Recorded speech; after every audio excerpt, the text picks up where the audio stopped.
Adventurers awakening ceremony शुरू होते ही पूरा मैदान पागलों की तरह टूट पड़ता है। हर कोई बेस्ट वेपन हथियाने की कोशिश में, जैसे मॉन्स्टर अभी यहीं उतरने वाले हों। लोग चिल्ला रहे हैं, धक्का मुक्की कर रहे हैं, लेकिन उसी अराजक भीड़ के बीच एक लड़का जेफ्रे बिल्कुल शांत खड़ा रहता है। जब सब थक कर पीछे हटते हैं, वह आराम से लेफ्ट ओवर हथियारों के बीच चलता है और सबसे सिंपल, सबसे वीक सी दिखने वाली कॉमन डैगर उठा लेता है। बाकी सभी उसकी तरफ हंसते हैं कि ऐसा बेकार वेपन लेकर उसे कभी अच्छा क्लास नहीं मिलेगा, पर जेफ्रे उनकी हंसी को अनदेखा कर देता है, क्योंकि वह जानता है कि वह क्या कर रहा है। जैसे ही मॉन्स्टर होर्ड प्रकट होती है, सबको 5 मिनट्स मिलते हैं, जितने चाहें उतने दुश्मन गिराने के लिए। फ्लाइंग मॉन्स्टर्स हर दिशा से झपटते हैं और बाकी एडवेंचरर्स घबरा जाते हैं, लेकिन जेफ्रे की आंखें एक पल भी नहीं झपकती। वह एक ही वार में पहला मॉन्स्टर 1 शॉट कर देता है। जो लोग अभी हंस रहे थे, उनकी सांसें अटक जाती हैं। बाकी दो मॉन्स्टर्स पर टूट पड़ते हैं, लेकिन एक गिराना भी मुश्किल पड़ता है। वहीं जेफ्रे हर अटैक को ऐसे डॉज करता है जैसे उसके शरीर में हवा बह रही हो, और उड़ते हुए बीस्ट्स को एक के बाद एक गिराता जाता है। 5 मिनट खत्म होते ही मॉन्स्टर्स गायब हो जाते हैं और सभी को उनके किल्स के अनुसार क्लास ऑप्शंस मिलते हैं। कई लोग तो एक भी मॉन्स्टर नहीं मार पाते, इसीलिए उन्हें कोई क्लास चुनने का मौका ही नहीं मिलता।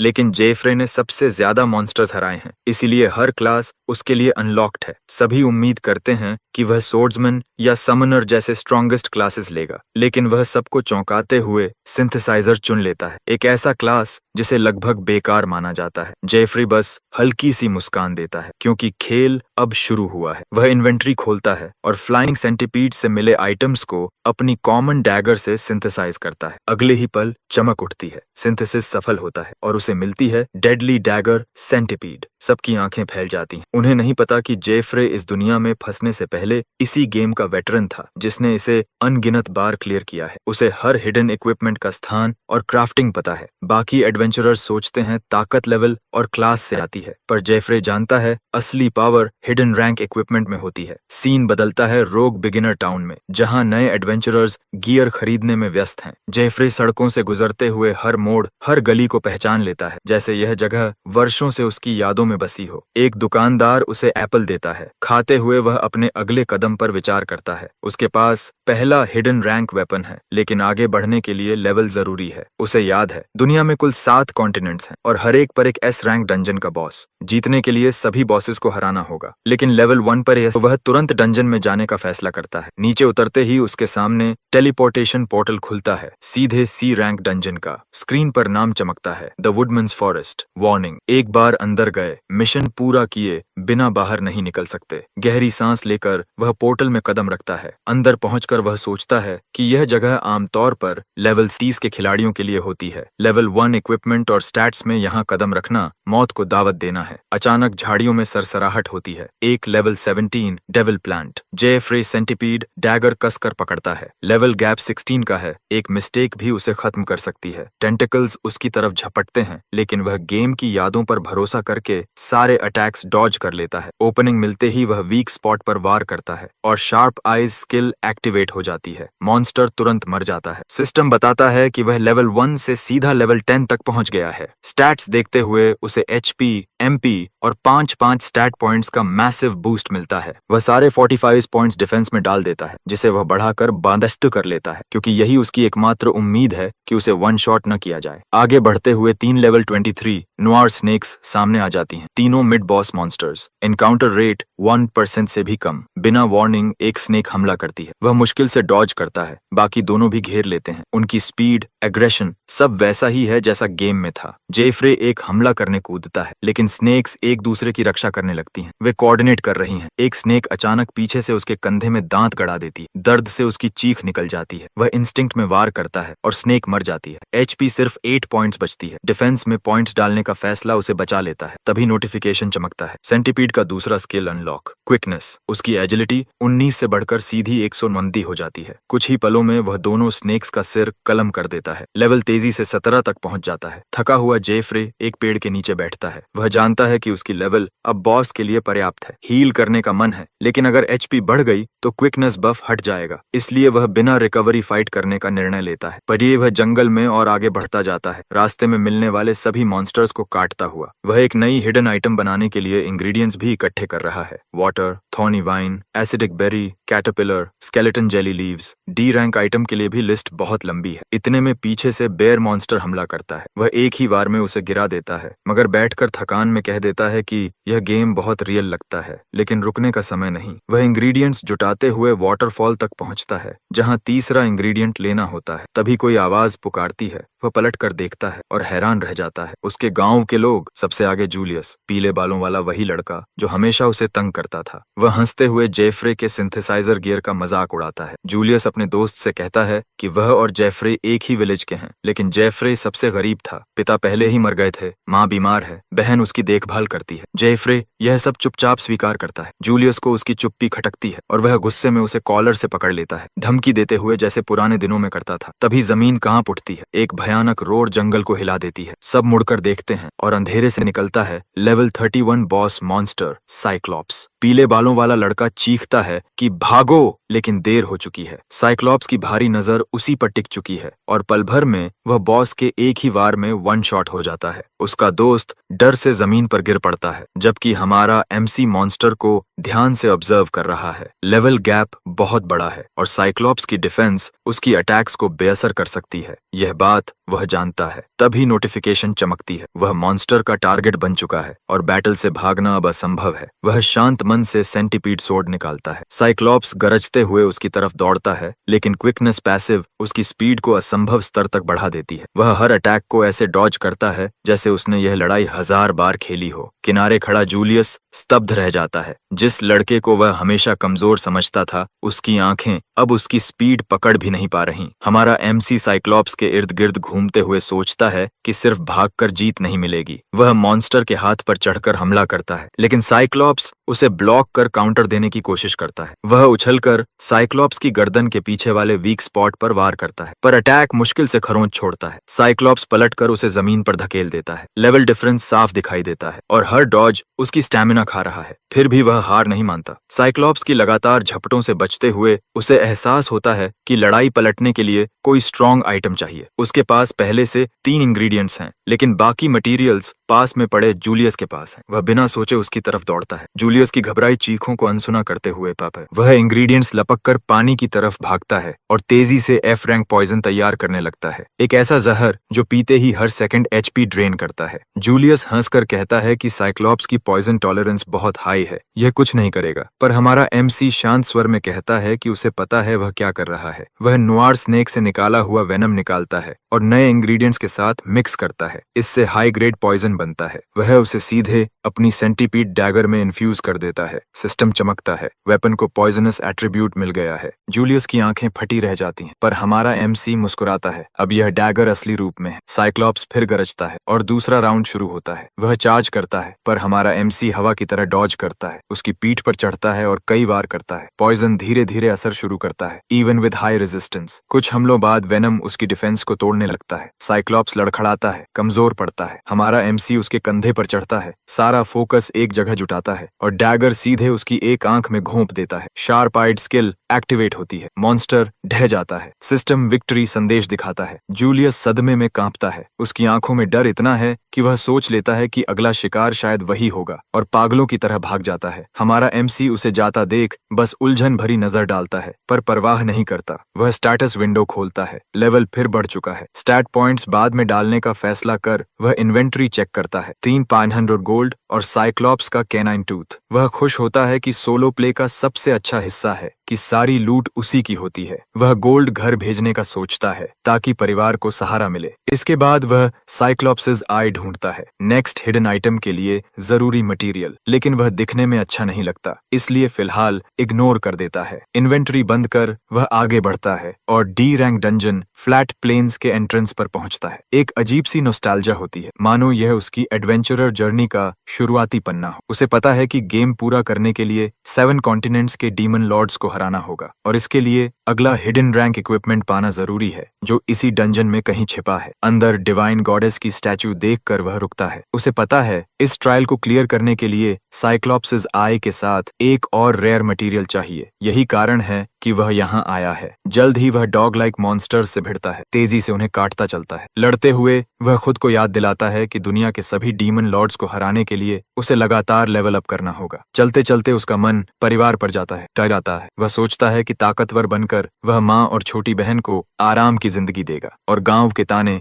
हमेशा के लिए बंद हो जाएंगे। न्यूज पूरे रीजन में फैलती है। एडवेंचरर्स एसोसिएशन घोषणा करती है कि काले बाल और नीली आंखों वाला एक नया एडवेंचरर जीफ्रे वैन ड्रेड, जिसने बैप्टिज्म सेरेमोनी में 33 मॉन्स्टर्स मारकर रिकॉर्ड तोड़ा, अब स्टार्टर विलेज की तरफ बढ़ रहा है। अगली खबर सस्पिशियस एडवेंचरर्स की है जो कोबाल्ट बर्ड्स को अंधाधुंध शिकार कर रहे हैं। डंजन में हमारा एमसी एक मॉन्स्टर गिराते हुए देखता है कि उसके पास सारे इंग्रेडिएंट्स आ चुके हैं सिवाय एक के, कोबाल्ट बर्ड फेदर। लेकिन इतने समय में उसे एक भी बर्ड नहीं मिली, जबकि वे रेयर नहीं होती। उसे याद आता है कि हर कॉन्टिनेंट में 7 डंजन्स होती हैं, 6 रैंक से ए रैंक तक और 7वीं एस रैंक, जिसे डीमन लॉर्ड गार्ड करता है। कोबाल्ट बर्ड्स आमतौर पर इसी डी रैंक डंजन में मिलती हैं। उनकी नॉन अपीयरेंस साफ बताती है कि कुछ गड़बड़ है। वह तलवार म्यान में रखता है और इन्फॉर्मेशन इकट्ठा करने शहर निकल पड़ता है। सिटी पहुंचकर वह जनरल स्टोर ढूंढता है। जैसे ही दरवाजे पर कदम रखता है, अंदर से कोई चिल्लाता है, रुक जाओ। अंदर वुल्फ पैक थीव्स रॉबरी कर रहे होते हैं। बाहर आते हुए वे उसे धक्का देकर कहते हैं कि आज तो बोनस मिल गया।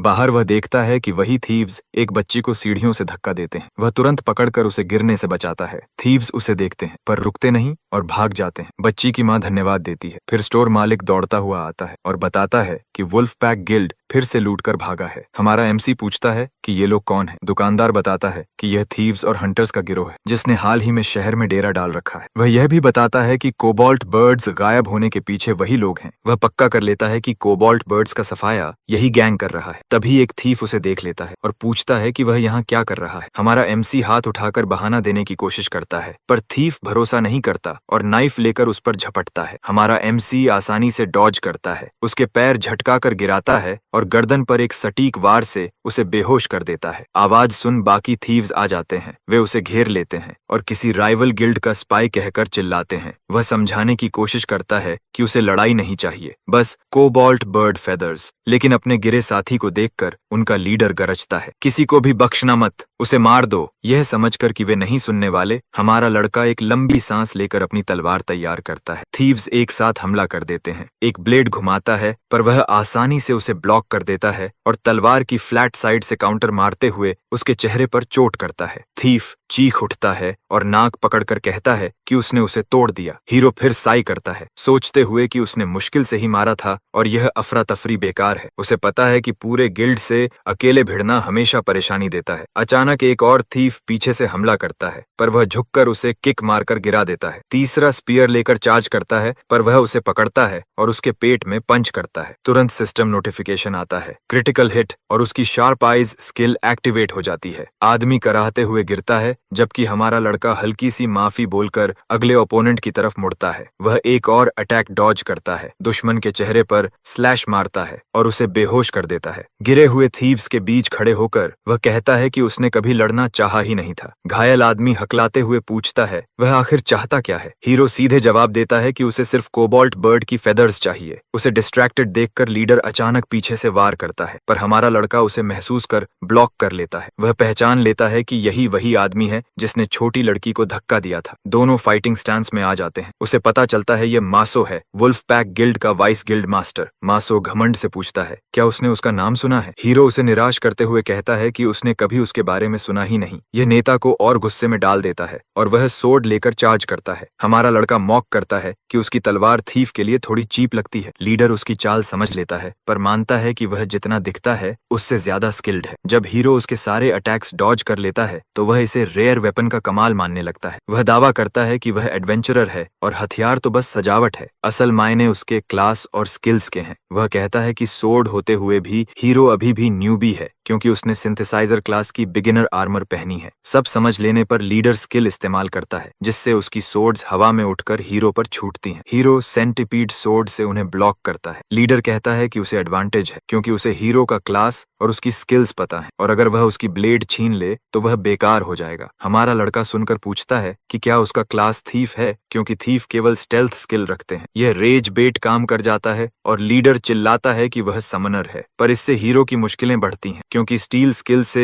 वह उसकी तलवार छीन सकता है। इसलिए वह लड़ाई जल्दी खत्म करने का फैसला करता है। दो थीव्स पीछे से चार्ज करते हैं। वह फ्लिप करके बचता है और लीडर के वीक स्पॉट पर साफ वार करता है। शार्प आइज फिर एक्टिवेट होती है। नेता दर्द में चिल्लाते हुए बेहोश होकर गिर जाता है। हीरो अफसोस जताते हुए बाकी से कहता है कि अगर वे वही हश्र नहीं चाहते तो कोबाल्ट बर्ड फेदर्स दे दें। एक थीफ सौदेबाजी की कोशिश करता है, पर उसका साथी हीरो पर राइवल गिल्ड स्पाई होने का आरोप लगा देता है। हालात बिगड़ते हैं क्योंकि और मेंबर्स लौट आते हैं और उसे घेर लेते हैं, गुस्से में कि किसी ने उनके गिल्ड पर हाथ उठाया। वे बहस करते हैं कि वाइस मास्टर सच में हारा या नहीं, कुछ इस पर भरोसा नहीं करते और शराब जैसी चीजों को बहाना बनाते हैं। तभी एक आवाज आती है और थीव्स अपने गिल्ड मास्टर का स्वागत करने भागते हैं। वह आता है और घटना सुनकर हीरो से पूछता है कि वह किस गिल्ड से है। हीरो शांत स्वर में कहता है कि वह अकेला आया है और किसी ग्रुप का हिस्सा नहीं। गिल्ड मास्टर उसकी बात पर हंसता है कि एक आदमी ने इतने लोगों को गिरा दिया और रिवॉर्ड में उसे गिल्ड में शामिल होने का प्रस्ताव देता है। हीरो मना कर देता है। वह कहता है कि वह केवल फेदर्स के लिए आया था और शॉपकीपर तथा लड़की का बदला लेना चाहता है। वह गिल्ड को कमजोरों पर टूट पड़ने वाला कचरा कहता है। यह इंसल्ट गिल्ड मास्टर को भड़का देती है और वह वेपन निकालकर उसे चैलेंज करता है। हीरो ताकतवर वार डॉज करता है जो जमीन फाड़ डालता है। वह समझ जाता है कि यह साधारण थीफ नहीं है। अगला हमला तेज आता है और वह मुश्किल से बचता है।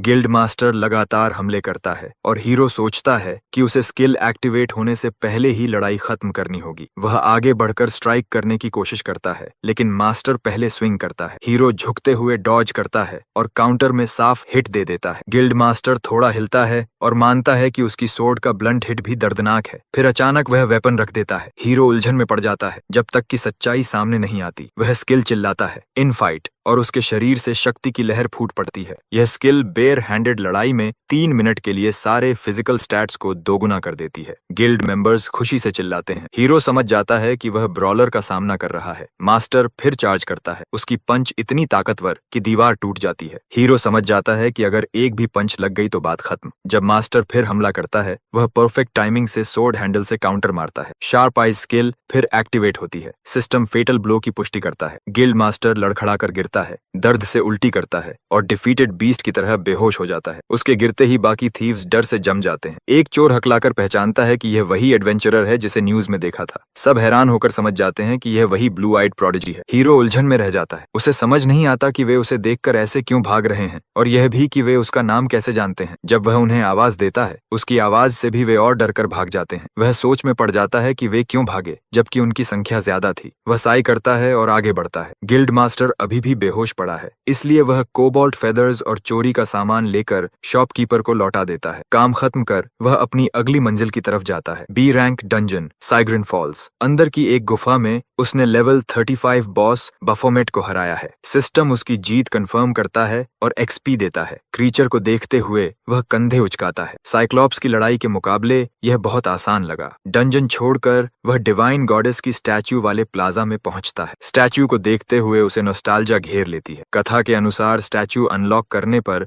दूसरा हिडन ट्रेजर मिलता है। वह साइक्लॉप्स आईबॉल और कोबाल्ट फेदर्स निकालकर स्टैच्यू के हॉलो पार्ट्स में सावधानी से फिट करता है। जैसे ही उसने काम पूरा किया, सिस्टम मैसेज आता है कि डिवाइन गॉडेस की विशेस पूरी हो गईं। स्टैच्यू की आंखों से खुशी के आंसू गिरते हैं और गोल्डन कप में भरते हैं। कप में नया आइटम प्रकट होता है, लूसिफर्स हेलो, एक अननोन रैंक ट्रेजर जो वेरर की लक को 100 पॉइंट्स बढ़ाता है और जिसकी ड्यूरेबिलिटी अद्भुत है। रिंग 3 एबिलिटीज देती है, दूसरों के थॉट्स और इमोशंस को पढ़ने की शक्ति, 3 माइल रेडियस में एडवेंचरर्स और मॉन्स्टर्स की मैजिक डिटेक्ट करने की पैसिव सेंस, और तीसरी मिस्टीरियस एबिलिटी जो कुछ शर्तों पर अनलॉक होगी। वह मुस्कुराकर समझ जाता है कि इसे पाना इतना मुश्किल क्यों था। वह मूर्ति की ओर देखता है और शांत स्वर में देवी का धन्यवाद करता है। जैसे ही वह हेलो पहनता है, उसे ऐसा लगता है जैसे कोई मृत व्यक्ति फिर से जीवित हो गया हो, लेकिन यह रूप उसके लिए मददगार हो सकता है, क्योंकि कोई भी नहीं सोचेगा कि वह एक शक्तिशाली डिफेंस आइटम पहने है। लूसिफर्स हेलो पाने के बाद वह एस रैंक डंजन माउंट एग्नी की ओर बढ़ता है। वहां पहुंचकर उसका उत्साह खत्म हो जाता है जब वह दीवार पर लगा नोटिस पढ़ता है कि यह डंजन इतना खतरनाक है कि केवल 7 या उससे अधिक लोगों की टीम ही अंदर जा सकती है। टीम न होने पर वह निराश होकर एसआई जाया करता है। उसे याद आता है कि एस रैंक बॉस को हराने के बाद डंजन गायब हो जाता है और बाद में 6 कॉन्टिनेंट्स में कहीं भी फिर दिखाई देता है। वह खुद को याद दिलाता है कि पहला डीमन किंग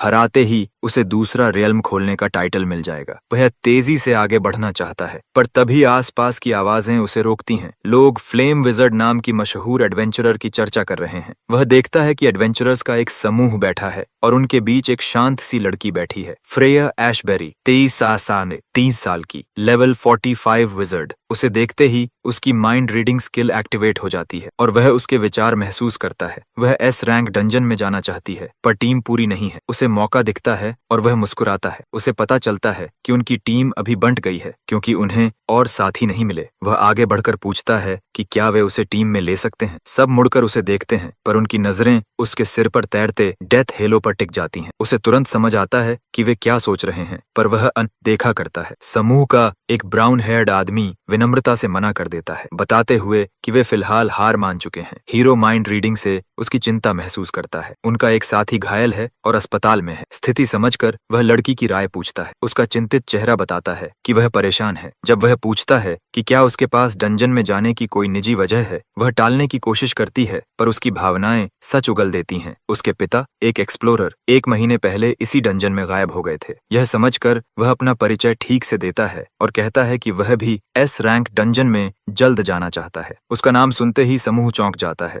वे याद करते हैं कि बैप्टिज्म सेरेमोनी में 33 मॉन्स्टर्स हराने वाला वही लड़का है। उसी क्षण उसे समझ आता है कि लोग उसे देखकर क्यों डरते हैं या हैरान हो जाते हैं। लड़की भी आश्चर्य में है, पर सतर्क बनी रहती है। उसे उसकी मौजूदगी अजीब लगती है, जैसे वह उसके विचार पढ़ सकता है। वह महसूस करती है कि यह लड़का बहुत लड़ाइयां झेल चुका है और यही बात उसे और सावधान बनाती है। उसकी झिझक देखकर हमारा लड़का इंतजार करने का फैसला करता है। थोड़ी देर बाद वह उसे टीम में शामिल होने देती है, लेकिन चेतावनी देती है कि अगर वह बेकार निकला तो उसे वहीं छोड़ देगी। वह आभार में चुपचाप धन्यवाद करता है और लूसिफर्स हेलो की लक की प्रशंसा करता है। समय बीतता है और टीम एस रैंक डंजन पहुंचती है, जहां फटते पहाड़ और पिघला लावा बह रहा है। हमारा लड़का वैनगार्ड बनता है और मन ही मन शिकायत करता है कि उसे सबसे खतरनाक जगह दे दी। पीछे एक नाइट लड़की से कहता है कि शायद उसे टीम में शामिल करना गलत था। वह ठंडे स्वर में जवाब देती है कि अगर वह मददगार रहा तो ठीक, नहीं तो बेट की तरह काम आएगा। एक लाल बालों वाला युवक उसके पास आता है और पूछता है, क्या वही न्यूज में चर्चित व्यक्ति है? हीरो असहज होकर कहता है, शायद वह ही है। युवक शक में है और हीरो उसके आसपास की अविश्वास की भावना महसूस करता है। एक और ब्राउन हेयर्ड एडवेंचरर सुनकर हंसता है और उसे झूठा कहता है, उसके हेलो का मजाक उड़ाता है। हीरो चिढ़कर सोचता है कि वे लोग रूप देखकर ही निर्णय कर रहे हैं, आइटम की असल शक्ति नहीं समझ रहे। तभी लूसिफर्स हेलो स्पेल डिटेक्शन एक्टिवेट करता है। उसे अचानक एनर्जी सर्ज महसूस होती है, या तो मॉन्स्टर अटैक या इरप्शन। वह सपोर्ट टीम को तुरंत प्रोटेक्शन स्किल्स इस्तेमाल करने को कहता है। ब्राउन हेयर्ड आदमी हिचकिचाता है, पर तभी वोल्केनो जोरदार विस्फोट करता है। लावा और पत्थर आसमान में फेंक दिए जाते हैं। शील्ड यूजर शॉक में जम जाता है जब तक हीरो उसे चीखकर चेतावनी नहीं देता। वह आखिरकार पर्पल शील्ड एक्टिवेट करता है और ग्रुप को बचा लेता है। हीरो देखता है कि लावा गिरता ही जा रहा है और समझ जाता है कि आगे बढ़ने से पहले इरप्शन शांत होना होगा। अफरा तफरी के बीच लड़की शांत रहती है और सबको स्थिर रहने को कहती है। वह आगे बढ़कर मंत्र पढ़ती है। एक चमकता मैजिक सर्कल बनता है और उसके ऊपर एक विशाल फायरबॉल बनता है। वह पूरा चार्ज होने पर अपना स्टाफ उठाती है और फायरबॉल छोड़ देती है। जलता गोला हवा चीर कर निकलता है और सारे गिरते लावा और चट्टानों को नष्ट कर देता है। कुछ ही पलों में मौत की बारिश खत्म हो जाती है। हीरो उसकी शक्ति देखकर दंग रह जाता है, पर तभी जमीन जोर से हिलती है, धरती फटती है और लाल बालों वाला आर्थर नीचे गिर जाता है। हीरो तुरंत कूदकर उसका हाथ पकड़ लेता है और खींचने की कोशिश करता है, पर जमीन उसके नीचे भी ढह जाती है और वे दोनों अंधेरे में गिरते चले जाते हैं। गिरते हुए हीरो अपनी किस्मत को कोसता है। यह ऊंचाई जानलेवा हो सकती है, पर नीचे पहुंचते ही उसे लगता है कि कोई नरम चीज उन दोनों को थाम लेती है। दोनों सुरक्षित हैं। वह देखकर राहत की सांस लेता है कि वे एक विशाल सॉफ्ट हेड बैट की पीठ पर गिरे हैं, जो सामान्य चमगादड़ से 30 गुना बड़ी है। वह लूसिफर्स हेलो की लक को धन्यवाद देता है, पर राहत थोड़ी देर की है। बैट का शांत चेहरा गुस्से में बदल जाता है जब उसे दो अजनबी महसूस होते हैं। हीरो तुरंत खतरा महसूस करता है और आर्थर को हटने की चेतावनी देता है। वे उतरने की कोशिश करते हैं, पर बैट की फ्यूरी बढ़ती जाती है। हीरो आर्थर को समझाता है कि सॉफ्ट हेयर्ड बैट साधारण मॉन्स्टर नहीं, उस पर पड़ा कोई भी फोर्स वह एब्जॉर्ब कर लेती है और एम्पलीफाइड काउंटर अटैक के रूप में लौटा देती है। उनकी गिरावट ने ही उसे चार्ज कर दिया है। बैट मुंह खोलती है और तेज चीख के साथ साउंड वेव छोड़ती है। चट्टानें टूटकर उड़ जाती हैं। हीरो आर्थर को पकड़कर पीछे फेंक देता है और खुद बीस्ट का सामना करता है। आर्थर दूर से देखता है कि दीवारों में कितने बड़े छेद बने हैं और समझता है कि हीरो ने न बचाया होता तो वह भी मिट जाता। वह सोचता है कि क्या एस रैंक डंजन के मॉन्स्टर्स ऐसे ही होते हैं। तभी तेज सीटी जैसी आवाज आती है। वह घबरा जाता है जब देखता है कि विशाल सॉफ्ट हेयर्ड बैट एक ही वार में मारी जा चुकी है। टीम के पास लड़की अपनी मैजिक पर ध्यान लगाए है। एक हल्की ऑरा उसे घेरती है जब वह जीवन के निशान तलाशती है। ब्राउन हेयर्ड आदमी पूछता है क्या उसे कुछ मिला। वह राहत से कहती है कि आर्थर अभी भी जिंदा है, पर उसका मन हीरो पर अटका रहता है। उसे याद आता है कि इरप्शन सबसे पहले उसी ने महसूस किया था और कैसे उसने आर्थर को बचाने के लिए अपनी जान जोखिम में डाली। जितना वह सोचती है उतना ही वह समझ नहीं पाती कि वह असल में कौन है और उसके पास कैसी शक्ति है। बाकी टीम आगे की योजना पर चर्चा करने लगती है। लड़की कहती है कि आर्थर को और खोजने से उनकी ताकत पहले ही खत्म हो जाएगी, इससे पहले कि वे डीमन किंग से लड़े। उनका मुख्य लक्ष्य उसे हराकर जमाने भर के लिए शांति लाना है। वह आश्वस्त करती है कि वह व्यक्ति उसका छोटा भाई है और वह खुद ही ठीक हो जाएगा। शांत स्वर के पीछे वह अपनी फिक्र छिपाती है, चुपचाप अपने भाई और अपने पिता की सुरक्षित वापसी की प्रार्थना करती है। गहरे भूमिगत में आर्थर बताता है कि समूह की लीडर उसकी बहन है और उनका गायब पिता इसी डंजन में लापता हुआ था। यह सुनकर हमारा लड़का पूछता है क्या वह आगे चलने के लिए शांत है और तय करता है कि अब आगे बढ़ने का समय आ गया है। लाल बाल वाला युवक कन्फर्स्ड है कि वे ऊपर की ओर क्यों नहीं जा रहे। डीमन किंग का लॉयर तो पहाड़ के ऊपर ही है। हमारा हीरो उसे सख्ती से बताता है कि उसके करंट लेवल पर सीधे डीमन किंग से टकराना मौत होगा। इसलिए वह आर्थर को कमजोर क्षेत्रों में ले जाने का फैसला करता है जहां छोटे मॉन्स्टर्स होते हैं और वह पहले मजबूत बन सकेगा। युवक घबराया हुआ पर जानता है कि वह सही कह रहा है। वह क्वान कसकर ठान लेता है कि वह मजबूत बनेगा। कुछ ही देर में वे एक बड़े खुले मैदान में पहुंचते हैं जहां आग से लाल फायरबर्ड्स की फौज उड़ रही होती है। वह समझ जाता है कि ये क्रीचर्स सॉफ्ट हेयर्ड बैट से कहीं ज्यादा मजबूत हैं और एक बार में इनकी टुकड़ी से लड़ना सुसाइड होगा। पर हमारे लड़के की योजना कुछ और ही है। बिना कुछ कहे वह अपनी तलवार कसकर पकड़ता है और तेजी से आगे बढ़ता है। उसकी ब्लेड एक बार झिलमिलाकर क्लीन कट लगाती है और एक फायरबर्ड तुरंत ही बिना गर्दन के गिर पड़ता है। बाकी फ्लॉक आग में चीखते हुए उस पर झपटते हैं, पर वह एक एक कर उन्हें बिना मेहनत के काट देता है। लाल बाल वाला समूह चकित होकर देखता रह जाता है। वह हीरो की ओवरवेलमिंग ताकत देखकर हैरान है, पर उसकी दंगगी ज्यादा देर नहीं चलती। तभी गर्मी की एक तेज लहर चेतावनी देती है कि खतरा पीछे से आ रहा है। वह मुड़कर समय पर देखता है। एक फायर चिकन सीधे उस पर डाइव कर रही है। उसकी चोंच आग से चमक रही है। वह इंस्टिंक्ट से छलांग लगाकर नैरो डॉज करता है। क्रीचर चूंकि जाती है और वापस घूमकर फिर अटैक करने को तैयार होती है। क्रोधित होकर झट से वह तीर निकालता है क्योंकि पास लड़ाई खतरनाक थी। उसका एरो मॉन्स्टर की गर्दन से गुजरता है और वह स्पार्क्स उड़ाते हुए जमीन पर गिर पड़ती है। वह गर्व से मुस्कुराता है। उसकी कॉन्फिडेंस फिर लौट आई है। जब वह हमारे लड़के की ओर मुड़कर देखता है तो वह दृश्य देखकर ऑलमोस्ट स्टन्ड रह जाता है। दर्जनों फायरबर्ड्स जमीन पर बिखरे पड़े हैं और वह हीरो उनके बीच में आराम से खड़ा है। कैजुअल तरीके से एक रोस्टेड ड्रमस्टिक चबाते हुए वह ग्रिन्स करके उसे एक दे देता है, बताकर कि फायरबर्ड मीट बिल्कुल फ्राइड चिकन जैसा स्वाद देता है। युवक डिसबिलीफ में है, क्या वह इसे छू भी सके या खाए भी। पर हीरो मजे के लिए नहीं खा रहा होता। अंदर वह कर्ज करता है कि उसे फुल एनहांसमेंट के लिए 50 ऐसे खाने होंगे। तभी उसकी मैना सेंस स्किल एक्टिवेट होती है और वार्निंग देती है कि एक बड़ा एनर्जी सर्ज तेजी से आ रहा है। वह ठिठक जाता है। बुरा टाइमिंग। ऊपर देखता है और एक विशाल लेवल 45 सैलामेंडर को धीरे धीरे उनके तरफ बढ़ते देखता है। हमारे लड़के को तुरंत पता चल जाता है यह माउंट एग्नी का मिड लेवल बॉस है, पर तभी उसे तेज पेट दर्द होता है और वह उल्टी कर देता है। उसकी स्टैट्स 30% गिर जाती हैं। वह उठकर देखते ही सैलामेंडर अपनी मैसिव टेल घुमाकर आकर हमला करता है। वह डॉज करता है पर अटैक जमीन पर लगकर उसे दीवार से टकरा देता है। वह जल्दी से आर्थर की जांच करता है और वह कहता है कि वह ठीक है। वह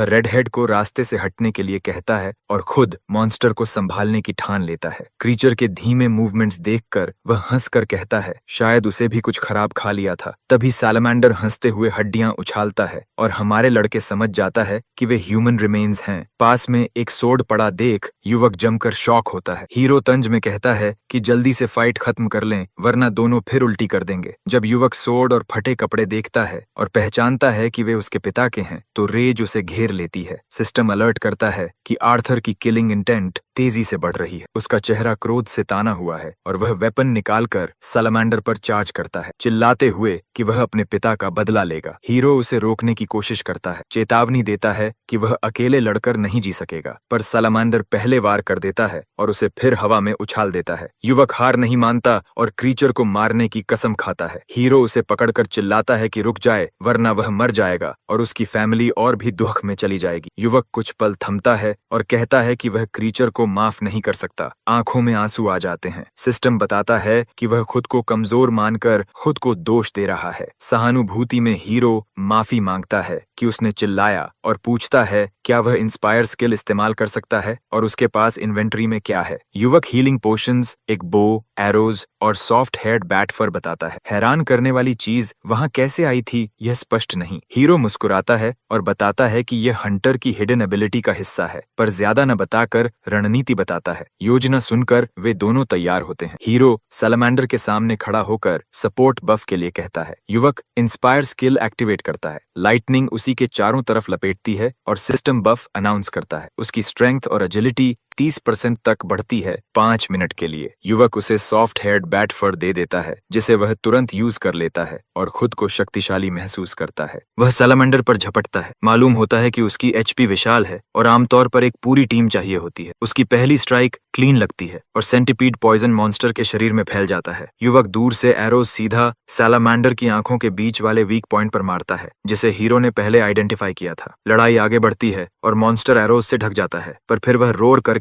रेज मोड में चला जाता है। सिस्टम चेतावनी देता है कि उसके स्टैट्स स्काई रॉकेटेड हो गए हैं। युवक अपनी जगह से गर्मी महसूस करता है और समझता है कि लड़ाई कितनी खतरनाक हो गई है, पर वापस हटने के बजाय हमारे लड़के का इरादा मॉन्स्टर की बूस्टेड पावर को उसके खिलाफ वह फिर से सॉफ्ट हेड बैट फर पर वार करता है। थंडर बर्स्ट निकलता है और वह देखता है कि सैलामेंडर का वीक पॉइंट अब उसके फ्रंट लेग्स पर शिफ्ट हो गया है। आर्थर एक पैर पर एरो मारता है जबकि हीरो दूसरे पर वार करता है। शार्प आइज एक्टिवेट होती है और मॉन्स्टरस डैमेज होता है। मॉन्स्टर कमजोर पड़ता है, पर जैसे ही वे उसे खत्म करने लगते हैं सैलामेंडर रीजेनरेशन शुरू कर देता है। अर्जर घबरा जाता है। अगर यह पूरी तरह हील कर गया तो वे हार जाएंगे। वह जल्दी से बो रिलोड करता है और रेडी सिग्नल देता है। हीरो सिर हिलाकर चार्ज करता है, डिटरमाइंड की लड़ाई खत्म करनी है। जैसे ही सैलामेंडर उस पर झपटता है वह उसके सिर पर स्लैश करता है, फिर सॉफ्ट हेड बैट फर हवा में फेंकता है और अर्जर को टारगेट लेने के लिए कहता है। युवक ध्यान से एम करता है और एरो चलाता है। फर सीधे सैलामेंडर के खुले मुंह में जाकर गिरता है। कुछ पल कुछ नहीं होता और वे घबरा जाते हैं, पर हीरो शांत कर कहता है 3 तक गिनो। जैसे ही वह 3 पूरा करता है अंदर एक विशाल एक्सप्लोजन सैलामेंडर के मुंह में फूटती है और उसका शरीर पूरी तरह फट जाता है। सॉफ्ट हेड बैट फर की हिडन एबिलिटी यह थी कि वह एब्जॉर्ब करके अटैक्स को ट्रिपल पावर में वापस छोड़ देती है। बड़ी एक्सप्लोजन के बाद सिस्टम वार्निंग करता है कि उसकी स्ट्रेंथ बफ खत्म होने वाली है। वह ऊपर देखता है और राहत से सांस लेता है कि वे लड़ाई ठीक समय पर खत्म कर चुके हैं। वे चुपचाप क्लिफ के किनारे बैठे रहते हैं। हीरो दूसरों के विचार नहीं सुनना चाहता, इसलिए थोड़ी देर के लिए लूसिफर्स हेलो उतार देता है। जल्द ही उसकी बहन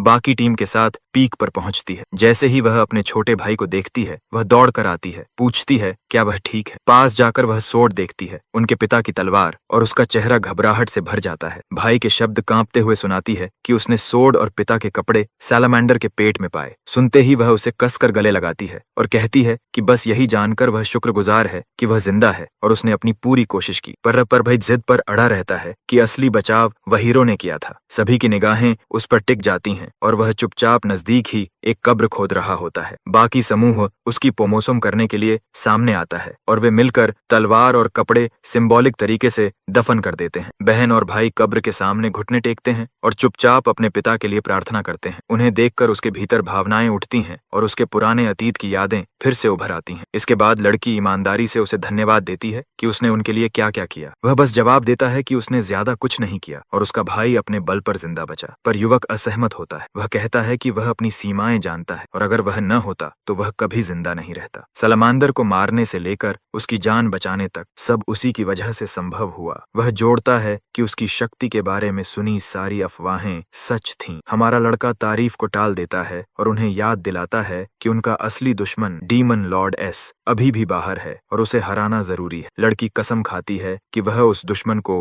राख में बदल देगी। समूह फिर ज्वालामुखी की चोटी की ओर बढ़ना शुरू करता है। रास्ते में मॉन्स्टर्स घात लगाकर हमला करते हैं, पर लड़की अपनी मैजिक से उन्हें उड़ा देती है और हीरो उन पर वार कर देता है, जो बहुत पास आ जाते हैं। आखिरकार वे जलते हुए शिखर पर पहुंचते हैं। वे चारों तरफ देखते हैं, यह सोचते हुए कि दुश्मन कहाँ है। तभी ज्वालामुखी फटता है और लपटों से एक विशाल भयावह क्रीचर उठता है, डीमन लॉर्ड खुद। गरजते हुए वह एडवेंचरर्स का मजाक उड़ाता है कि क्या वे यहाँ मरने आए हैं। खतरा महसूस होते ही हमारा लड़का चिल्लाता है कि सब पीछे हट जाएं। उसका पहला हमला फायर ब्रेथ होगा। लड़की तुरंत आदेश देती है कि सब उसकी बात माने। सभी पीछे हटते हैं सिवाय हीरो के, जो वहीं जमे खड़ा रहता है। लड़की चिल्लाती है कि वह हट जाए, पर तभी डीमन लॉर्ड आग की लहर छोड़ता है। लपटें पूरे क्षेत्र को निगल लेती हैं और शील्ड यूजर किसी तरह बैरियर बनाकर बाकी सबको बचा लेता है। भाई घबराकर चिल्लाता है कि शायद हीरो झलकर मर गया। डीमन लॉर्ड हंसता है, मानते हुए कि उसकी हड्डियां भी नहीं बची होंगी, पर धुआं हटते ही वह वहीं खड़ा दिखता है, पूरी तरह सुरक्षित। सब लोग हैरान रह जाते हैं। डीमन लॉर्ड पूछता है कि वह इतनी गर्मी से कैसे बच गया और हमारा लड़का उसे चिढ़ाते हुए कहता है कि यह तो ज्यादा गर्म था ही नहीं, उसकी जान इसीलिए बची क्योंकि उसने अर्लियर फायरबर्ड्स खाकर फायर रेजिस्टेंस बफ पाया था। यह देखकर डीमन लॉर्ड मुस्कुराता है और कहता है कि वह सचमुच दिलचस्प इंसान है। भाई राहत की सांस लेता है और बहन डिसबिलीफ में उसे देखती है, क्योंकि यह हमला किसी को राख बना देता। हमारा लड़का मन ही मन सोचता है कि फायरबर्ड के पीसेस खाने पर 7 मिनट का फायर रेजिस्टेंस मिलता है, फिर भी यह पूरा डैमेज नहीं रोक सका, इसलिए उसकी हेल्थ लगभग खत्म है, लेकिन एजिलिटी बहुत बढ़ गई है। डीमन लॉर्ड मनोरंजन में कहता है कि उसे बहुत समय बाद ऐसा ओपोनेंट मिला है और वह लड़ाई के लिए तैयार होता है। वह हीट वेव छोड़ता है और हवा असहनीय गर्म हो जाती है। सभी एडवेंचरर्स बर्न स्टेटस में चले जाते हैं और उनकी हेल्थ गिरने लगती है। लड़की चिल्लाती है कि सब चट्टानों के पीछे छिप जाएं, नहीं तो वे जल जाएंगे। सब जल्दी से भागकर कवर लेते हैं। प्रोटेक्टिव इक्विपमेंट होने पर भी गर्मी अंदर घुस रही है। भाई बाहर झांककर हीरो को देखता है। वह अब भी पूरे आत्मविश्वास से डीमन लॉर्ड के सामने खड़ा है। हमारा लड़का घोषणा करता है कि अब वार्म अप खत्म हुआ और डीमन लॉर्ड की मौत का समय आ गया है। डीमन लॉर्ड हंसता है और चेतावनी देता है कि वह किसी भी इंसान जैसा नहीं है जिसे उसने पहले कभी देखा हो। वह कहता है कि सिर्फ थोड़ी गर्मी झेल लेने से ओवर कॉन्फिडेंट मत हो और असली शक्ति दिखाता हूँ। अचानक वह मैग्मा में कूद जाता है। जमीन कांपती है और कुछ पलों बाद वह ऊपर आकर सरप्राइज अटैक करता है। हीरो तुरंत रिएक्ट कर स्ट्राइक को ब्लॉक कर देता है। सब लोग अवाक रह जाते हैं। डीमन लॉर्ड फिर उसकी स्किल की प्रशंसा करता है और मोल्टन लावा में वापस कूद जाता है।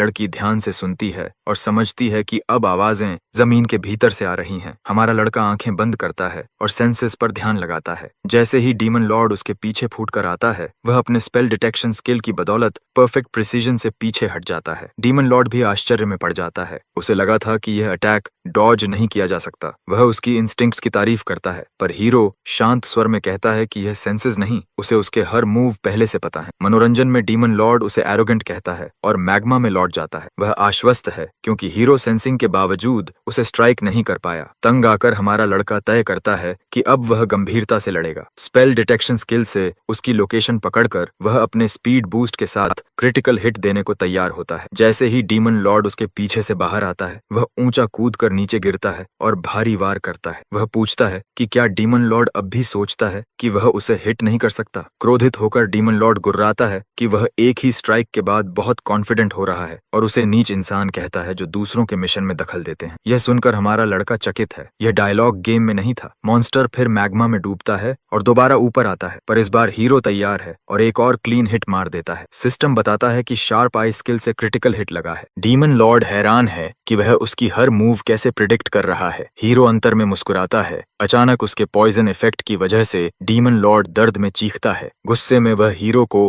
पॉइजन इस्तेमाल करने के लिए नीचा दिखाता है। हमारा लड़का बस कहता है कि यह मौका बहुत बढ़िया था और क्योंकि उसके पास पॉइजन रेजिस्टेंस नहीं है, उसने उसकी कमजोरी का इस्तेमाल किया। लड़की चुपचाप देखती है। उसे दिख रहा है कि यह क्रीचर अकेले कई पार्टीज को मिटा सकता है, लेकिन यह रहस्यमय युवक अकेला उसके सामने खड़ा है। मीनवाइल हमारा लड़का डीमन को लगातार चिढ़ाता है। उसे चुनौती देता है कि एक भी वार करके दिखाए। डीमन लॉर्ड गुस्से में जमीन हिलाता है। लड़की तुरंत चेतावनी देती है कि सब दूर रहें क्योंकि हीट बढ़ रही है। भाई समझ जाता है कि वह अब हीरो की मदद नहीं कर पाएगा। डीमन लॉर्ड एक और मैसिव फ्लेम अटैक करता है, लेकिन हमारा लड़का फिर भी सुरक्षित खड़ा रहता है। क्रोधित होकर डीमन लॉर्ड पूछता है कि वह उसकी मैजिक कैसे पढ़ रहा है। हीरो ताना मारता है कि क्या वह हारने पर यही बहाना देगा। डीमन लॉर्ड स्नीयर करते हुए कहता है कि अगर वह एक अटैक प्रिडिक्ट कर सकता है तो 3 एक साथ हों तो क्या करेगा। इससे पहले कि हीरो रिएक्ट करे, डीमन लॉर्ड 3 रूपों में विभाजित हो जाता है। वह स्टन्ड हो जाता है। गेम में यह कभी नहीं हुआ था। तीनों मैग्मा में गायब हो जाते हैं। वह महसूस करता है कि वह उनकी मौजूदगी सेंसिंग कर सकता है, लेकिन 3 हमले एक साथ झेलना नामुमकिन हो सकता है। अचानक उनमें से एक पीछे आकर जोरदार वार करता है। उसकी HP डेंजरसली लो हो जाती है। दूसरा अटैक करता है पर वह बच जाता है। दर्द के बावजूद उसे एक अजीब थ्रिल महसूस होती है। तीसरा अटैक होने ही वाला होता है कि लड़की फ्रॉस्ट एक्सप्लोजन डालती है और एनिमी को वहीं फ्रीज कर देती है। वह चिल्लाती है कि एक के सामने 3 भेजना बिल्कुल न्याय संगत नहीं है। डीमन लॉर्ड गरजता है और उसे मारने की धमकी देता है, पर इससे पहले हमारा लड़का उसकी गर्दन एक ही वार में काट देता है। वह लड़की से कहता है कि अब जल्दी खत्म करना होगा क्योंकि सिर्फ 2 बचे हैं। एक डीमन लॉर्ड हीरो पर चार्ज करता है जबकि दूसरा विजर्ड लड़की पर। दोनों हमले रोकते हैं, हीरो अपनी ब्लेड से और लड़की अपनी मैजिक से। वह लड़की की स्पेल्स देखकर पूछता है कि क्या वह आइस मैजिक भी कर सकती है। वह कहती है कि कर सकती है, पर फायर मैजिक पसंद करती है और आइस कम इस्तेमाल करती है। वह पूछता है कि वह हीट से बिना प्रभावित हुए इतनी पास कैसे आ गई। वह बताती है कि बर्न इफेक्ट हटाने के लिए उसने आइस इस्तेमाल किया है, चाहे वह लंबे समय तक न टिके। यह सुनकर वह कहता है कि थोड़ा और बनाए रखे और स्थिर रहे। अचानक वह तेजी से डैश करता है और एक डीमन लॉर्ड को मार गिराता है। पॉइजन इफेक्ट शानदार काम कर रहा है। आखिरी डीमन लॉर्ड फिर मैग्मा में भागता है। वह तुरंत लड़की को पीछे हटने को कहता है और कहता है कि अब बाकी वह संभालेगा। लड़की कहती है कि वह समझ गई है, पर जितना हो सकेगी मदद करेगी। वह अपना सन फ्लेम मैजिक एक्टिवेट करती है और सिस्टम बताता है कि सन फ्लेम बफ सक्रिय है। उसकी मैजिक अटैक पावर बढ़ाती है और फायर रेजिस्टेंस को 3 मिनट तक मजबूत करती है। यह देखकर हमारा लड़का समझ जाता है कि उसकी फायर रेजिस्टेंस अब और भी बढ़ चुकी है। वह बताती है कि जब तक यह बफ उस पर है, वह अपनी मैजिक इस्तेमाल नहीं कर सकती, इसलिए फिलहाल वह बस इतना ही कर सकती है। उसके बाद वह बैटलफील्ड से हट जाती है और वह उसे इतने शक्तिशाली स्पेल के लिए आवाज देकर धन्यवाद देता है। ज्वालामुखी के अंदर डीमन लॉर्ड गुस्से से भरा है, बड़बड़ाते हुए कि उसने कभी नहीं सोचा था कि कोई इंसान उसे इस हद तक धकेल देगा। वह हमारे लड़के को कोसता है, उसे परेशान करने वाला कहता है और कसम खाता है कि जैसे ही वह संभला वह सभी को मार डालेगा। पर इससे पहले कि वह कुछ कर पाए, हीरो अचानक उसके सामने प्रकट हो जाता है। वह उसे छेड़ते हुए पूछता है कि क्या वह छिप रहा है और क्या वह लड़ने से डर रहा है। डीमन लॉर्ड हैरान रह जाता है कि वह इतनी गर्मी में भी अंदर सुरक्षित खड़ा है। इससे पहले कि वह कुछ कर पाए, हमारा लड़का वार करता है और उसे जोरदार चोट पहुंचाता है। ज्वालामुखी जोर से फटता है, मैग्मा आसमान में उछलता है और बाहर मौजूद सभी लोग इसे देखकर अविश्वास में पड़ जाते हैं। कुछ पलों बाद वह इरप्शन से बाहर निकलता है। राहत से भरा लाल बाल वाला युवक उसकी ओर दौड़कर पूछता है कि वह ठीक है या नहीं। टीम का एक सदस्य तुरंत हीलिंग पोशन बुलाता है। बहन हल्की मुस्कान के साथ कहती है कि अब उनके पिता की आत्मा को आखिरकार शांति मिल सकती है।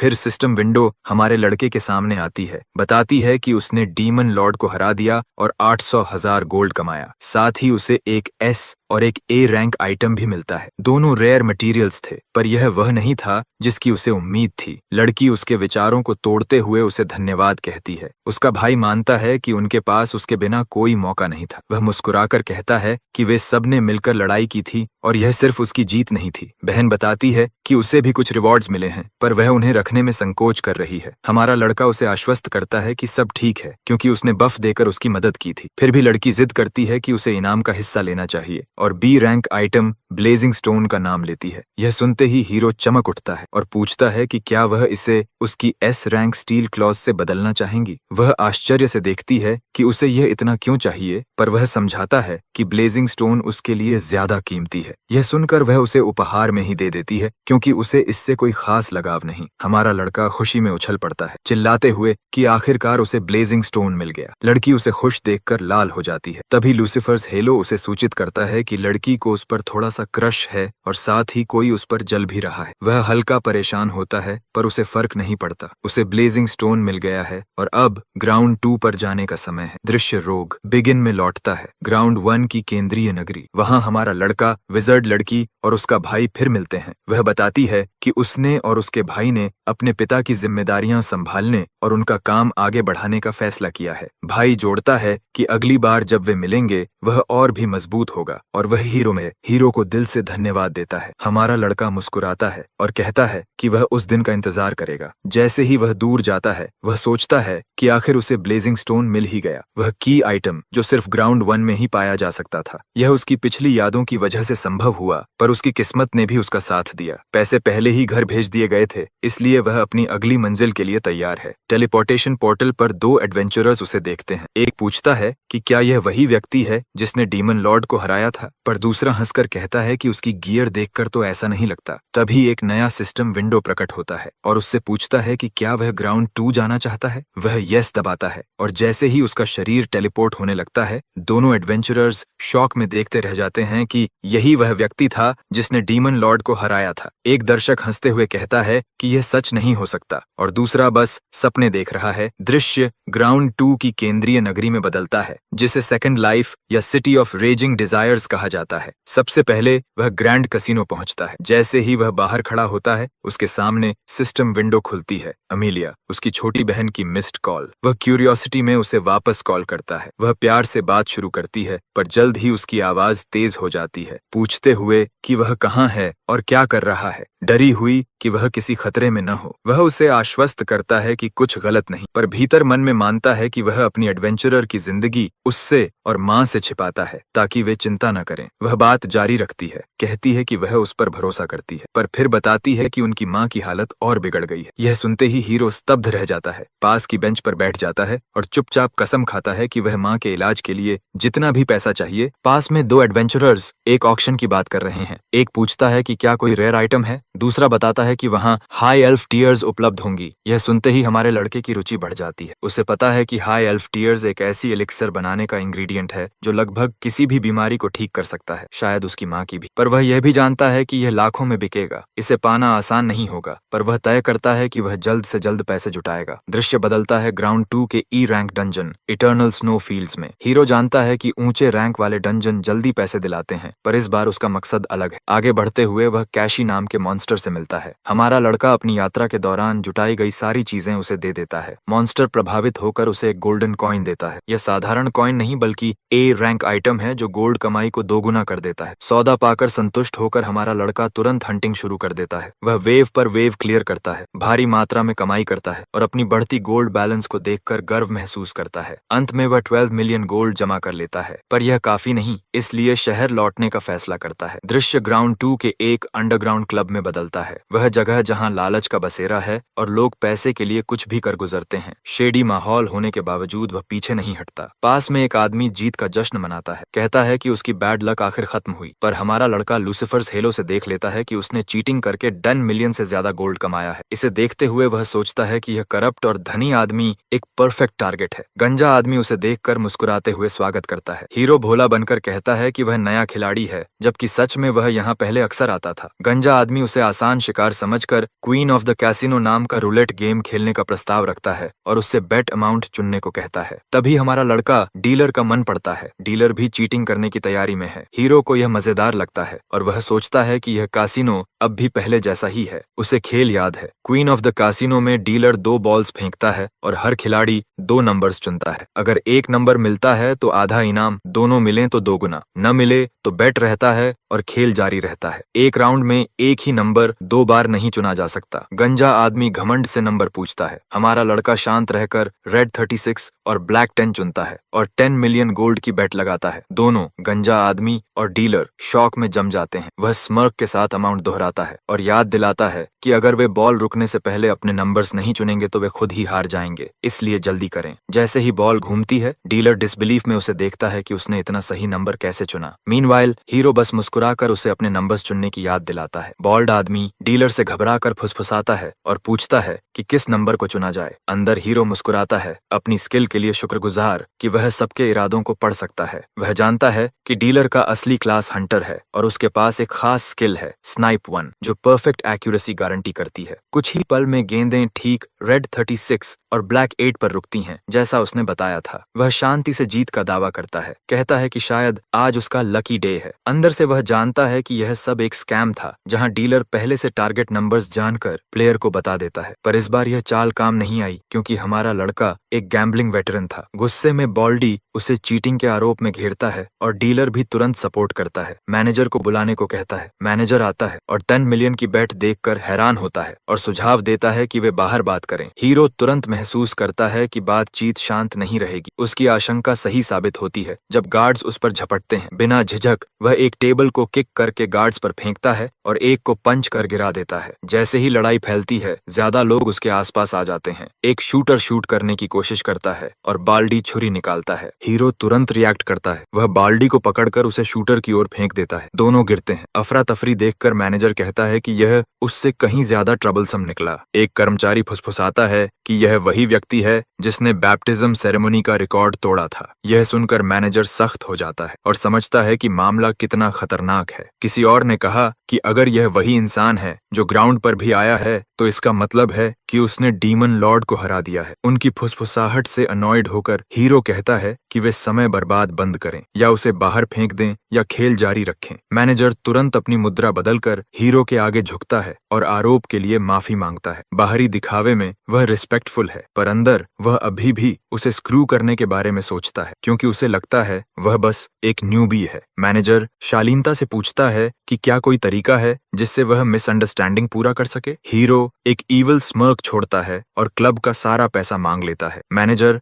हक्का बक्का होकर पूछता है क्या वह सब चाहता है। हीरो पुष्टि करता है और ऑक्शन इनविटेशन भी मांगता है। मैनेजर चुप्पा रह जाता है। जब वह हिचकिचाता है तो हीरो उसे चेतावनी देता है कि वह बेवकूफ बनने की नाटक न करे। वह उनके सारे गंदे ट्रिक्स जानता है और मना करने पर पब्लिक सिक्योरिटी को रिपोर्ट कर देगा या लौटकर उनका व्यापार बर्बाद कर देगा। नर्वस और पसीने में डूबा मैनेजर मान जाता है और सब कुछ दे देता है। दृश्य बदलता है सेकंड लाइफ सेंटर के ग्रैंड ऑक्शन हॉल में। हीरो अपना बैलेंस चेक करता है और पाता है कि उम्मीद के मुताबिक ज्यादा नहीं है, पर उसकी जरूरत के लिए पर्याप्त है। वह जानता है कि यह ऑक्शन ही उसका एकमात्र मौका हो सकता है हाई एल्फ टीयर्स पाने का। कसिनो के मैनेजर को हैंडल करके उसने इनविटेशन सिक्योर कर लिया है और अब उसे सिर्फ बिडिंग जीतनी है। वहीं वापस क्लब में एक नोटिस चिपका है, यह परमानेंटली क्लोज्ड कर दिया गया है। अंदर मैनेजर गुस्से में हीरो को कर्स करता है कि उसने सब कुछ छीन लिया। तभी ब्रांच मैनेजर आता है और सीन ऑक्शन हॉल पर लौटता है। ऑक्शन शुरू होता है और होस्ट अनाउंस करता है कि आज 11 रेयर आइटम्स ऑक्शन में हैं, सभी सिस्टम वेरीफाइड। पहला आइटम ऑर्किश सोर्ड है, अ कलेक्टर्स आइटम, पर फिर भी एक रैंक। बिड 2 मिलियन से शुरू होती है। ऑक्शन आगे बढ़ते ही हीरो सोचता है कि उसे एलिक्सिर के लिए क्या चाहिए। High elf tears, ice chimera's fang और एंशिएंट रेड सॉइल। आमतौर पर ये खतरनाक डंजन्स में मिलते हैं, पर आश्चर्य से सभी 3 आइटम इसी ऑक्शन में है। फिर एज्योर ड्रैगन लिकर प्रदर्शित होता है और उसे समझ आता है कि अगर वह यह आइटम पाले तो वह हिडन इक्विपमेंट जल्दी बना सकेगा। अगला आइटम आइस चाइमेराज फैंग है, rare S rank drop. Starting bid 0.5 million है, पर कोई तुरंत 10 मिलियन लगाता है। हीरो शॉक में है और जब पीछे देखता है तो और बड़ा झटका खाता है। कैसीनो मैनेजर ने इसे ले लिया। उसे समझ आता है कि उस आदमी ने उसे ट्रिक किया क्योंकि उसके पास ज्यादा गोल्ड था। भले ही उसके पास बिडिंग करने के लिए गोल्ड था, वह डिसाइड करता है कि उसे बाद में बचाकर रखना है, क्योंकि वह सच में हाई एल्फ टीयर्स चाहता है। Ice chimera's fang wind snake guild के मैनेजर को चला जाता है। यह एक विशाल इंटरकॉन्टिनेंटल गिल्ड है जिसकी क्षमता उसकी पर पहुंचती है। हीरो जानता था कि वह उस गिल्ड का हिस्सा है, पर उसने गिल्ड की ताकत की कम आंकना की थी। ब्रांच मैनेजर हीरो से पूछता है क्या वही व्यक्ति था जिसने क्लब का अराजकता मचाया। मैनेजर बताता है कि न केवल उसने उनका पैसा चुरा लिया, बल्कि ऑक्शन इनविटेशन भी ले लिया और खुले में इस्तेमाल किया। यह सुनकर ब्रांच मास्टर कहता है कि वे इस इंसल्ट को अनदेखा नहीं कर सकते। उन्हें उदाहरण कायम करना होगा और दिखाना होगा कि किसी ने उनकी गिल्ड को पार किया तो क्या होगा। अनाउंसर अगला आइटम अनाउंस करता है, एंशिएंट रेड सॉइल। कहा जाता है कि यह ग्राउंड 3 के एस रैंक डंजन्स में ही मिलता है। बिड 7 मिलियन से शुरू होती है, पर हीरो तुरंत 50 मिलियन लगा देता है। अनाउंसर अनाउंसर चौंक कर मात्रा दोहरा देता है, पर थोड़ी ही देर में विंड स्नेक गिल्ड से 200 मिलियन की नई बिड आती है, सबको हक्का बक्का कर देने वाली। हीरो आश्चर्यचकित है। उसने कंपटीशन उम्मीद की थी, पर कीमत इतनी ऊंची कैसे बढ़ गई यह उसने नहीं सोचा था। उनकी वेल्थ और इन्फ्लुएंस उसकी पहुंच से परे थी। भीड़ में गॉसिप चलता है और वह मैनेजर का मन पढ़कर जानता है कि स्नेक गिल्ड उसकी सभी बिड्स सैबोटाज करने की योजना बना रहा है, बदला लेने के लिए। यह समझकर वह दबाव महसूस करता है। अगर वे इंटरफियर करते रहे तो वह हाई एल्फ टीयर्स हार सकता है और बाद में उसे पाना और भी मुश्किल हो जाएगा। पैसे के जरिए इतनी शक्तिशाली ऑर्गेनाइजेशन से लड़ना उसके बस का काम नहीं। फिर भी एक नया आइडिया उसके मन में उभरता है, जो रिस्की है पर शायद एकमात्र विकल्प है। वह साइज करता है, जानता है कि यह शांत नहीं खत्म होगा और हर आइटम पर बेटिंग शुरू कर देता है। जैसा उसने सोचा था, विंड स्नेक गिल्ड बेकार आइटम्स पर ओवरबिड करने लगती है। एज्योर ड्रैगन लिकर पर 300 मिलियन तक लगा देते हैं। हीरो नकली रूप से अनॉयड बनता है, जिस पर मैनेजर हंसता हुआ घोषित करता है कि वह तब तक नहीं रुकेगा जब तक हर आइटम नहीं ले लेता। अंदर हीरो हंसता है, क्योंकि उसकी योजना थी ही कि वही लोग खुद ही सब पर बिड करके अपना पैसा उड़ाएं। आखिरकार हाई एल्फ टीयर्स की बारी आती है। इसे होली और ब्यूटीफुल बताया जाता है, एक ऐसी चीज जो दिल और आंसू चुरा ले। बिडिंग 50 मिलियन से शुरू होती है, पर हीरो तुरंत 500 मिलियन लगा देता है और सबको झकझोर देता है। वह जानता है कि इसे लॉक करना है, वह इसे छोड़ नहीं सकता। मैनेजर गुस्से में इसका दोगुना कर 1 बिलियन लगा देता है, सोचकर कि वह जीत जाएगा, पर उनकी बिड इनवैलिड कर दी जाती है, क्योंकि उन्होंने पहले ही अपनी आइटम लिमिट पार कर ली है। मैनेजर के पास शब्द नहीं बचे। अनाउंसर रूल्स समझाता है कि एक बिडर अधिकतम 5 आइटम्स ही जीत सकता है। स्नेक गिल्ड ने वह संख्या पहले ही पूरी कर ली है। यह रेगुलेशन मोनोपोलीज रोकने के लिए बनाई गई थी। गुस्से में मैनेजर कहता है कि उसे इस रूल की जानकारी नहीं थी। हीरो जानता है कि यह नॉर्मल ऑक्शन नहीं, बल्कि एडवेंचरर्स एसोसिएशन द्वारा अप्रूवल वाली स्पेशल ऑक्शन थी, ताकि फेयरनेस बनी रहे।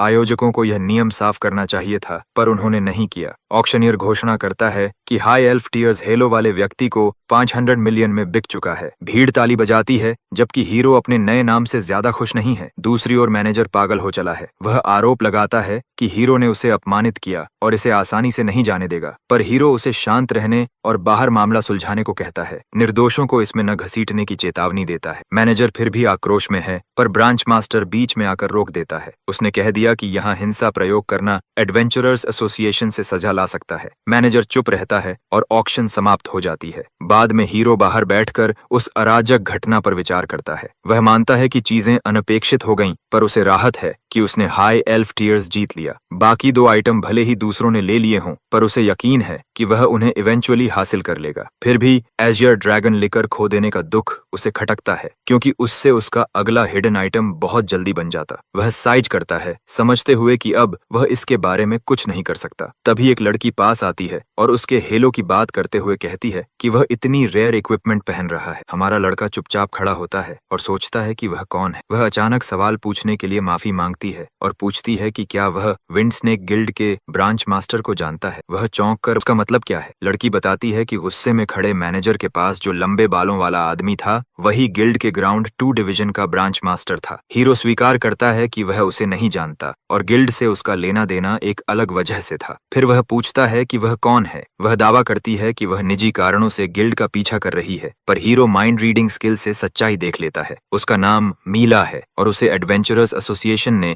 गिल्ड की जांच के लिए भेजा है। हीरो तुरंत समझ जाता है कि वह लीग ऑफ 8 का हिस्सा होगी, एसोसिएशन द्वारा मान्यता प्राप्त इलीट एस रैंक एडवेंचरर्स का समूह, जो स्पेशल मिशन संभालते हैं और बदले में बड़े रिवॉर्ड्स पाते हैं। ये लोग ताकतवर, सम्मानित और बेहद धनी होते हैं। यह उसे उसके गेम वाले पास्ट की याद दिलाता है, जब उसने गेम पूरा कर लिया था और बोर्डम में लीग ऑफ 8 ज्वाइन की थी। वह उससे पूछता है कि ब्रांच मास्टर जा चुका है, तो वह अब भी यहाँ क्यों खड़ी है। लड़की कहती है कि वह अपना मिशन जारी रखेगी, पर उससे एक आखिरी सवाल पूछना चाहती है। ये तैरता हेलो असल में है क्या, और उसने इसे कहाँ से पाया। वह तुरंत समझ जाता है कि उसे हिडन इक्विपमेंट के बारे में कुछ पता नहीं, ऐसे रेयर आइटम्स जिन्हें एसोसिएशन अप्रूव नहीं करती, एंड सच्चाई बताना परेशानी पैदा करेगा। इसलिए वह ऐसा दिखाता है जैसे वह खुद नहीं जानता कि वह किसकी बात कर रही है। तभी वह उसका मन पड़ता है और पता चलता है कि वह हेलो में दिलचस्पी सिर्फ इसलिए ले रही है क्योंकि वह उसे क्यूट लगता है। वह उसके चेहरों का तनाव महसूस कर पूछती है कि क्या कुछ गलत है। वह बात टाल देता है, कहता कहता है कि यह एक लंबी कहानी है जिसे समझाने में बहुत समय लगेगा। यह सुनकर वह थोड़ी नाराज होती है पर छोड़ देती है। कहती है कि वह उस आइटम को खुद ढूंढ लेगी। वह उसे जाते हुए देखता है, उसकी यूनिकनेस पर हैरान,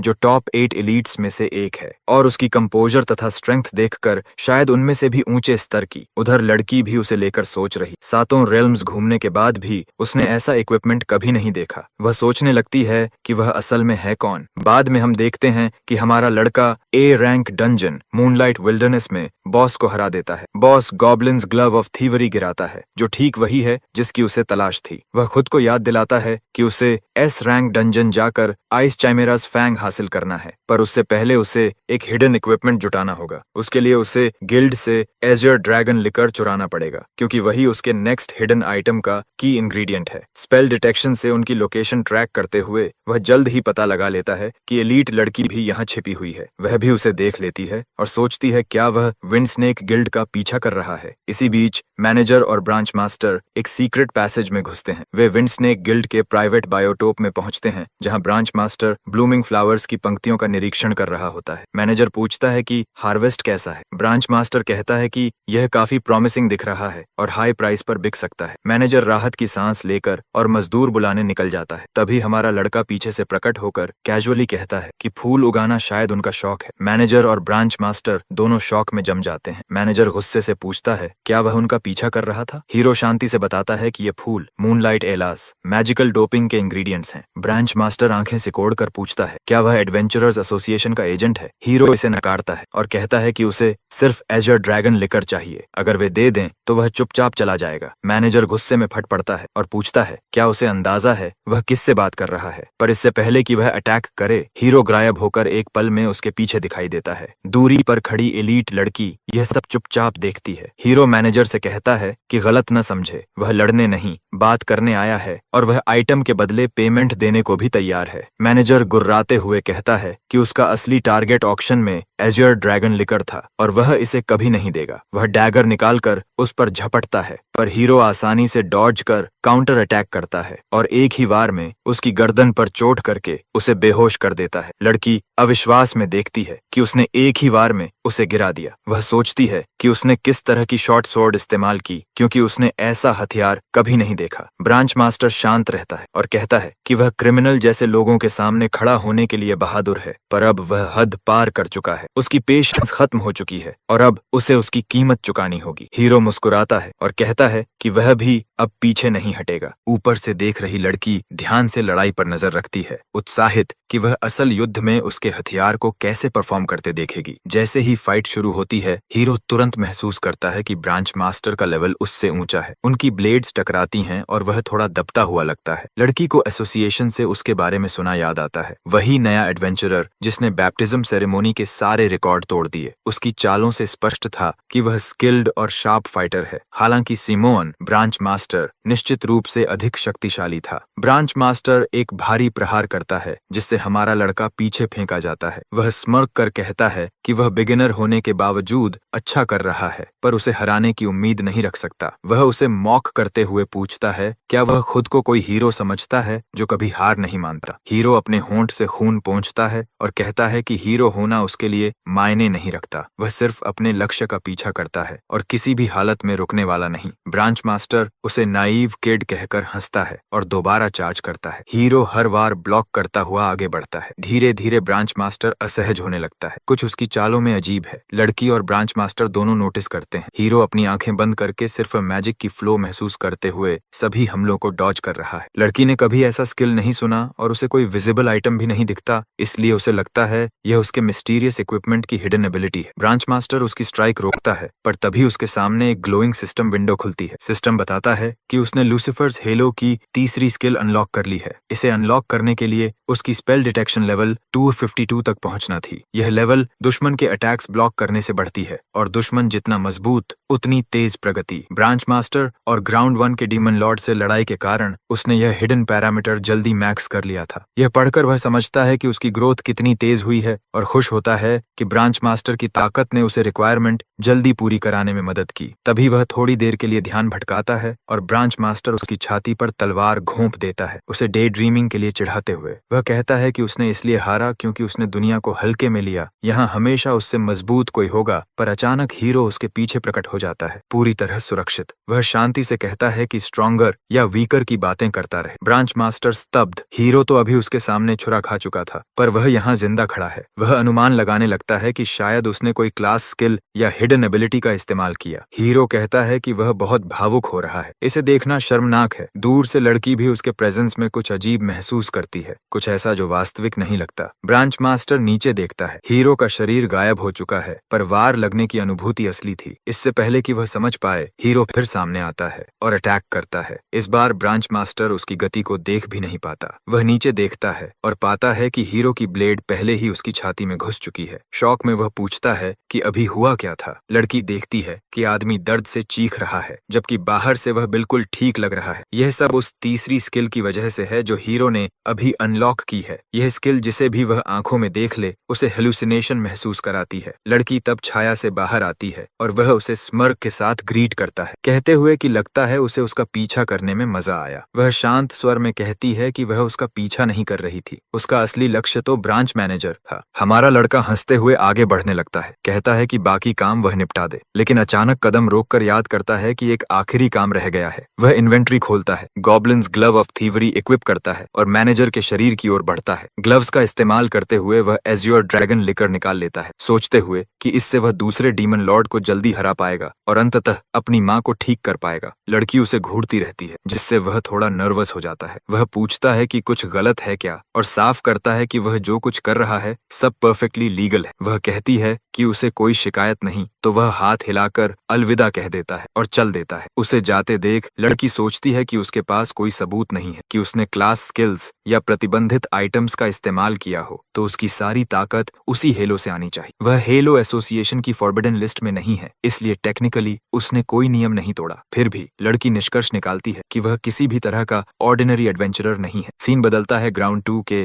टोवर्स वर्कशॉप पर। हीरो मुस्कुराते हुए पहुंचता है क्योंकि अब लिकर की मदद से अपना अगला हिडन आइटम क्राफ्ट करने का समय है। जैसे ही वह अंदर जाने वाला होता है, दो आदमी गुस्से में बाहर निकलते हैं, अंदर किसी पर चिल्लाते हुए कि एक बूढ़ा लोहार खुद को लेजेंडरी कहकर परेशान करता रहता है। हमारा लड़का मन ही मन हंसता है, उसे पता है कि यह टोवर ही है, लेजेंडरी क्राफ्ट्समैन जो सिर्फ उनके लिए काम करता है, जो उसे स्पेशल गिफ्ट्स देते हैं। वह अंदर कदम रखता है और पोलाइटली कहता है एक्सक्यूज मी, तभी एक हथौड़ा उसकी ओर उड़ता है। वह एक लकड़ी के टुकड़े से उसे आसानी से रोक देता है। सामने वही चिड़चिड़ा बूढ़ा लोहार खड़ा है, आंखें तरेड़ते हुए। वह गुर्राता है कि रैंडम बच्चे उसे डिस्टर्ब करने आ जाते हैं और उसके पास उनके लिए न समय है न उपकरण। हमारा लड़का अंदर ही अंदर साई करता है, वह बिल्कुल नहीं बदला। फिर भी वह अनुरोध करता है कि उसे बस उसकी बात सुन ले, लेकिन बूढ़ा भड़क कर कहता है कि उसका नाम इतनी कैजुअली न ले। हमारा लड़का गर्व से एजर ड्रैगन लेकर दिखाता है और बताता है कि वह उसके लिए कुछ खास लाया है। बूढ़ा इतना रेयर ड्रिंक देखकर स्टन्ड रह जाता है और तुरंत उसे मांगता है। हीरो को गेम की याद आती है। इस लिकर को देने से बूढ़ा ड्रंक और फ्रेंडली हो जाता है और एस रैंक इक्विपमेंट फॉर्ज करता है, पर यह वह नहीं चाहता। वह ब्लेजिंग स्टोन भी निकाल कर दिखाता है। बूढ़ा प्रभावित होकर उसे अंदर बुलाता है, जहां हमारा लड़का शराब गर्म करता है। बूढ़ा भावुक होकर बताता है कि उसकी दिवंगत पत्नी को यह शराब बहुत पसंद थी, खासकर ब्लेजिंग स्टोन से गर्म की हुई। हीरो चुपचाप मुस्कुराता है, उसे पता है कि उसने